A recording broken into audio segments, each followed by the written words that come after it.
한반도의 안보 위기가 고조되는 가운데 대한민국은 차세대 해군 전력을 강화한다. 스텔스 전투함과 현무 미사일로 동해와 서해를 지킬 준비를 하고 있다. 한국 해군은 최초로 스텔스 형상 전투함을 도입한다. 미국산 스파이 레이더 부품의 국산화로 성능을 극대화했다. 현무 탄도미사일 탑재로 방공뿐 아니라 적 영토 타격도 가능하다. 이 기술은 세계 선위 수준의 이지스함 성능에 해당한다. 유럽 강대국들도 전투함에 탄도미사일을 탑재하지 못했다. 한국의 조선 기술은 미국을 능가하는 속도로 발전했다. 중국 해군의 물량 공세에 한국은 성능으로 맞선다. KDX-5 이지스함은 단일 함정으로 적 함대를 초토화할 수 있다.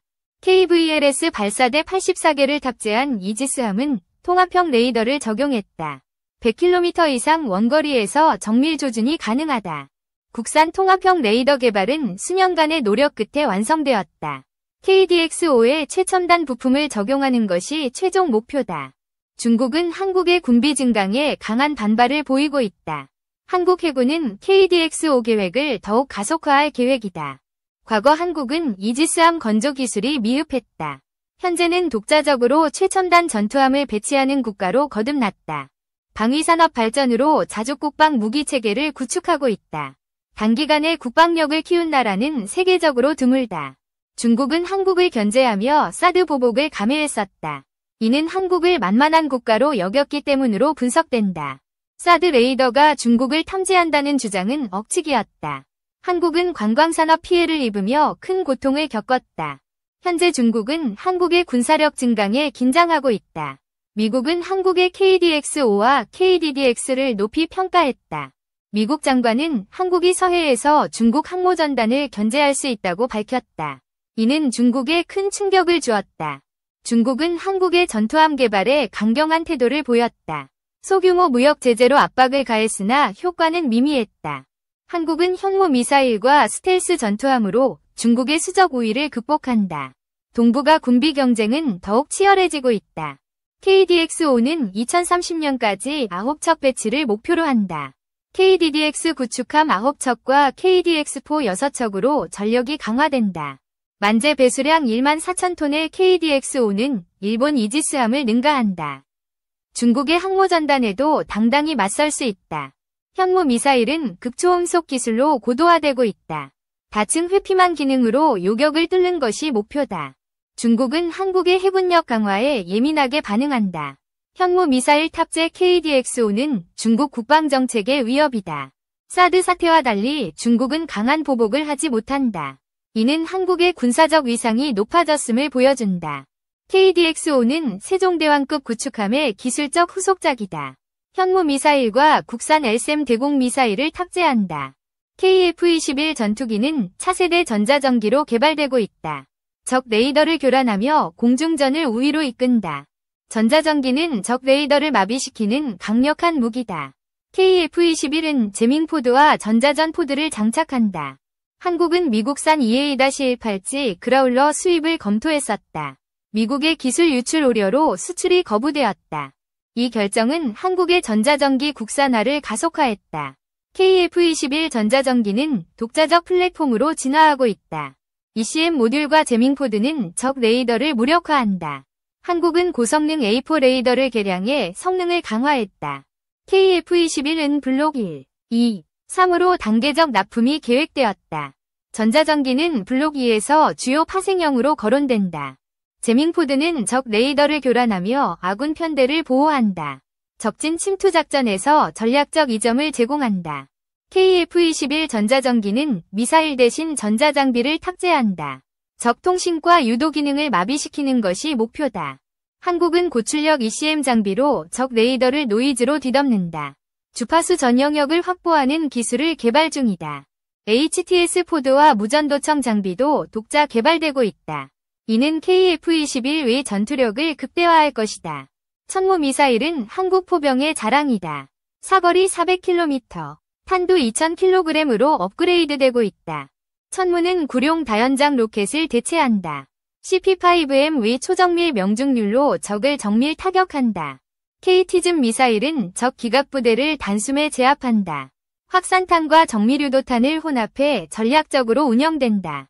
천무-3는 중국의 미사일 기지와 비행장을 타격한다. 중장갑 장비 파괴와 지역 초토화가 가능하다. 로마니아는 천무 300대를 도입하려 한다. K9 자주포에 이어 천무는 해외 러브콜을 받고 있다. 천무는 위성 통합 체계로 실시간 좌표를 제공받는다. GPS 재밍 회피 능력으로 정확도가 높아졌다. 공지작전에서 천무는 핵심 화력을 담당한다. 적 후방의 자주포와 기갑부대를 제압한다. 한국은 공지작전으로 중국의 물량 공세에 대응한다. 천무-3는 강철비라 불리는 강력한 무기다. 40초 내 12발이 227mm 로켓을 발사한다. 10초 내 KT즘 미사일 2발을 쏠 수 있다. 천무는 다연장 로켓의 정확도를 혁신했다. 사격 통제 체계로 실시간 표적 정보를 수신한다. 한국의 미사일 기술은 해외에서도 주목받는다. 로마니아와 폴란드가 천무-3 도입을 검토 중이다. 천무-3는 K9 자주포와 함께 배치된다. 중국의 99식 탱크와 기갑부대를 효과적으로 제압한다. KF-21과 천무-3는 한국의 자주국방 위지를 보여준다. 중국의 군비 증강에 맞서 전력을 강화한다. 한국 해군은 KDX-5로 서해와 동해를 지킨다. 단일 함정으로 적 함대를 무력화할 수 있다. KF-21 전자전기는 적 공군의 레이더를 교란한다. 아군 편대의 생존율을 극대화한다. 천무-3는 공지작전에서 강력한 화력을 제공한다. 적의 전략적 자산을 초토화할 수 있다. 중국은 한국의 군사력 증강을 견제하려 한다. 하지만 한국은 독자적 기술로 이를 극복하고 있다. KDX-5는 현무 미사일 84발을 탑재한다. 통합형 이지스 레이더로 정밀 타격이 가능하다. KF-21은 전자전 포드와 재밍 포드를 결합한다. 적 레이더를 무력화하며 공중전을 주도한다. 천무-3는 239mm 탄도로 업그레이드되었다. 에이테킴스처럼 후방 타격에 중점을 둔다. 한국은 단기간에 국방력을 비약적으로 발전시켰다. 이는 중국의 위협으로 인식되고 있다. 사드 보복 사태는 한국을 만만히 본 결과였다. 현재 중국은 한국의 군사력을 두려워한다. KDX-5와 KF-21, 천무-3는 한국의 기술력을 상징한다. 자주국방의 새로운 장을 열고 있다. 한국은 동북아 군비 경쟁에서 선도적 위치를 확보했다. 중국의 항모전단을 견제할 수 있다.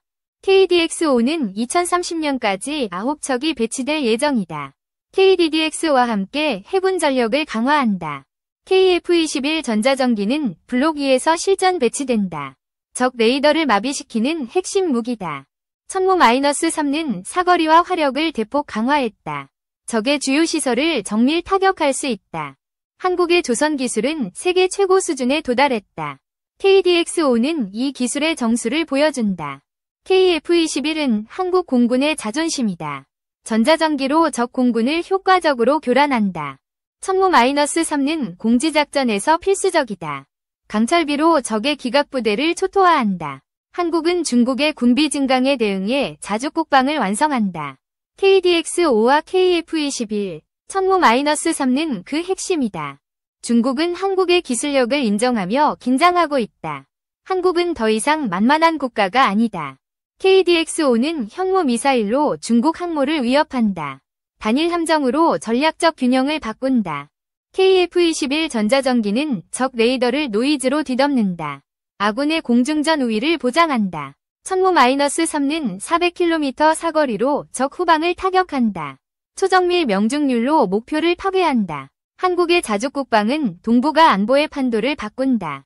중국은 이를 두려워하며 견제하고 있다. KDX-5와 KF-21, 천무-3는 한국의 미래 전력을 상징한다. 2030년, 한국은 세계 최강의 군사력을 갖출 것이다.